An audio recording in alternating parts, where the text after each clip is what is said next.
All right. So the network interface card. Yes, Sebastian, what's your question? So this morning, like my service wasn't working. So then I clicked the Wi-Fi thing, and it said that like I just didn't have any Wi-Fi. So it told me to troubleshoot it. So I troubleshooted it, and it said the wireless adapter wasn't working. Yeah. So on the NIC, there are different types of NICs have different types of adapters. So what that was saying is that, let me see this for a second. Let me just see this one. So one of these basically wasn't working. And you can have virtual adapters, you can have physical, you can have logical. So in programming and computers, a logical connection isn't a physical one where you plug it in, it's a virtual one. So a logical adapter, I have a couple of those on my computer because I was messing around with stuff. But it's just saying, if it's software that tells this whether or not to work. That's what the adapter is? Who is next? Geo. So that's what it is. You can disable and enable it. And that's why if you ever run into that issue, I just restarting your computer almost always fixes it, because restarting your computer puts everything 100% turned off and then turns everything back on, where a shutdown puts everything at 98% turned off, and it saves a little bit of stuff for quick startup. And there's a setting in your power settings you can turn it off so that shutdown turns it all off. But we didn't know about that feature until after we imaged all 700 of them. So it's kind of like, well, thank you, Suzanne. Yeah. Oh. Oh, no, that's fine. So, you guys understand what a NIC is, right? So, okay. So the next thing I want you guys to do is on your Surface, go to your command bar or your search bar and type in CMD.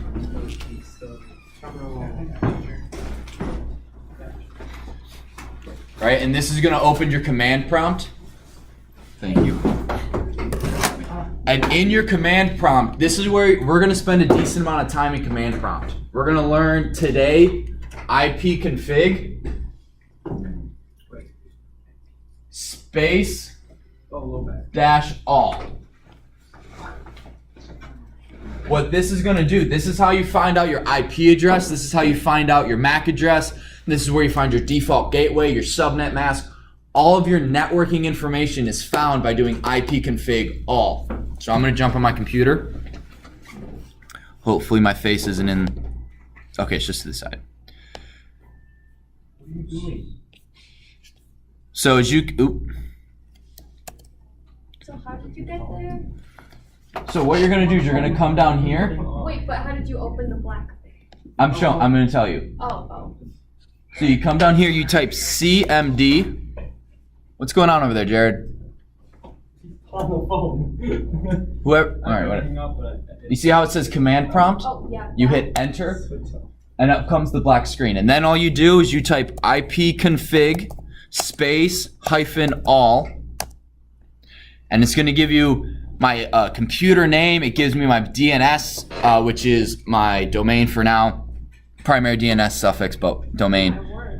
The important thing, the thing I want you guys to look at is your physical address and your IPv4 address, because those are the two things we went over. I'm going to explain how an IP address works. So we went over MAC addresses yesterday, right? Who can tell me what MAC address stands for? Raise your hand. 3. No, wait. MAC address. I don't know. I don't remember. Okay. Just Oh, wait. media. Access control. There you go. Media access control. How am I supposed to type in? My computer's like dead, so I just know. Oh, just CMD command. Okay. And then ipconfig space -all. How did I? All right, MAC address is a huge thing. It's used a lot. Can you tell me what's on Mac? I think it's For Mac to get your IP address, you got to go up to your network settings. So go to System Preferences Network. System Preferences Network. Select Wi-Fi and then Advanced. And on the bottom, you'll see Wi-Fi address. And that's you can also, I think you can get it from the terminal by doing ifconfig all, but that's how I do it. I tried. It's not recognized. ipconfig space -all. That's not It's exist. backslash. Wait, it's No, you can do it with dash. No, you do it Physical dash. Yeah, I did it with addresses. dash. I did it with Oh, dash. IPv4 address. Oh, Yeah, so- wow, I got a lot of stuff. Yeah. And you guys are going to know soon what DNS servers are, DHCP server, default gateway, leases, subnet mask, IPv4. You're going to look, at the end of this class, you're going to know what a lot of that is. You're going to be able to troubleshoot if you have any errors. So when you have a DNS server of 169.254, you're going to know what that error means, right? So it's pretty cool what you guys are going to learn in this class. I love it. So next thing. Can I like change like the name for my laptop right here? You need admin privileges, so no, you can't. Well, This is laptop. don't. No, it's his laptop. Yeah, this one. No, it's our laptop that he's borrowing. No. Oh, I'm sorry. Yeah, no, your actual laptop. Yes, you can change the name of your actual laptop. It requires you to restart your computer though. So, disconnect. So we're gonna scroll down a little bit, and we are going to get to Internet Protocol addressing. So there's a little bit of, because this book is outdated, you don't need to worry about Class A, Class B, Class C, and Class D. That was rendered obsolete by CIDR notation, which is in subnetting, and we're going to get over that in the next couple weeks. Subnetting, like I said yesterday, is taking one giant network and cutting it into little networks. Kind of like how there's the staff side and the student side and the guest Wi-Fi, and so staff, student, guest. So those can't talk to each other, right? We allow it to, but by default, they can't because they're just on different subnets. Does that make sense? Subnet is just a giant network that's been subdivided. Okay. What's the one with the gateways? Default gateway, subnet mask, and default gateway. I think, yeah. Yeah. So default gateway is basically the router you go to if your computer doesn't know where to go. So your default gateway, if I know that I'm connected to a switch and I know that your IP address is 10.0.0.1, Oh, you're right. Yes. your default gateway, IP address. you're not 10.0.0.1. You shouldn't be 10.0.0.1 because that's our IP address of our server.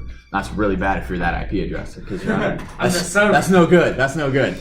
But anyway, so I know that any information from my computer or that I receive that needs to go to 10.0.0.1, I can deal with because I'm connected to Edward through a switch, right?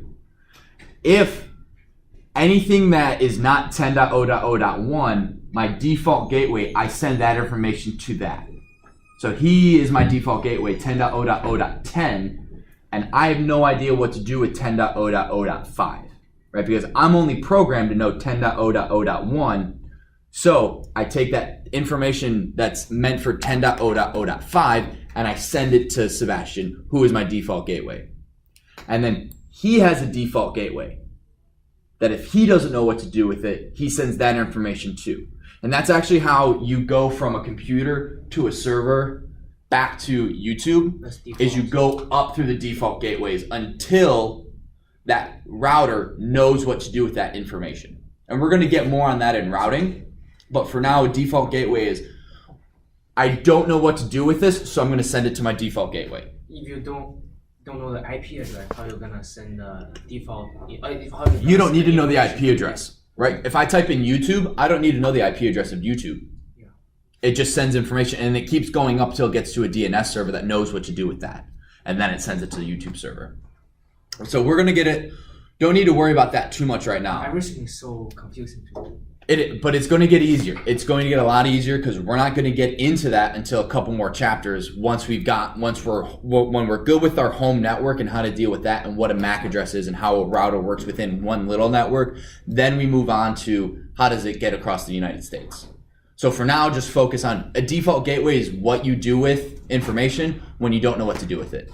That's all you need to know. You actually probably don't even need to know that right now.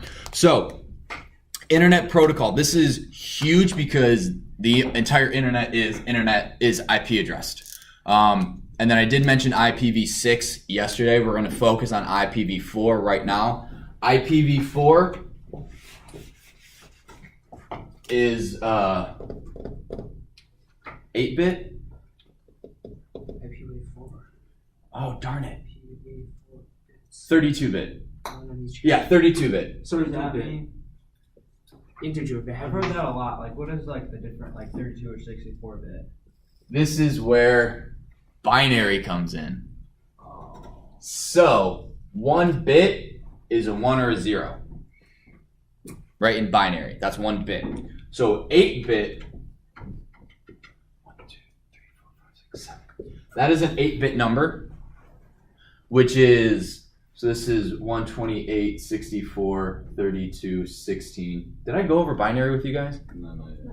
No, okay. This is when we're going to go over binary. 4, 2, 1. So this is 64 plus 8 plus 1 is 9, so this is 73. All right, so the way binary works is I have these 8 numbers, 73. Then I'm going to have 128, 14, 6. And each one of these gets broken down into their binary equivalent.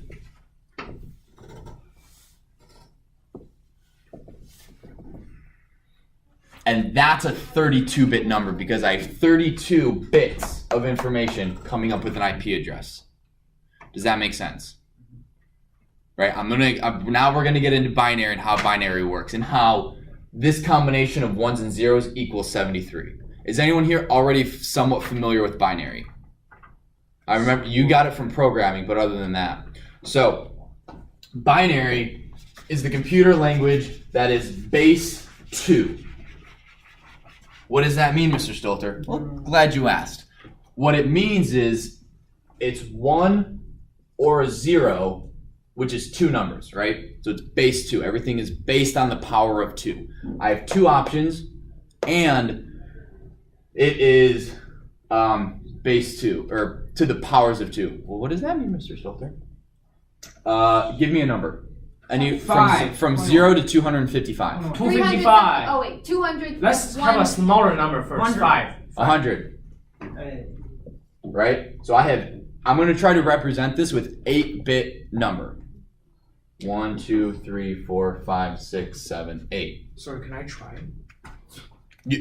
No. So these 8 numbers, right? Each one stands for a different power of 2. This one is 2 to the 0. This one is 2 to the 1, 2 to the 2. Let me make sure you can see all this in the video real quick. Scoot it. Oh. Okay, your turn. The reflection makes it impossible to see. I'm on the recording. No, you can read it. You can still see it. It's not that bad to see, Edward. It's gonna take a long time to update that. I'm gonna stop it real quick. Camera works. It's gonna reverse it, right?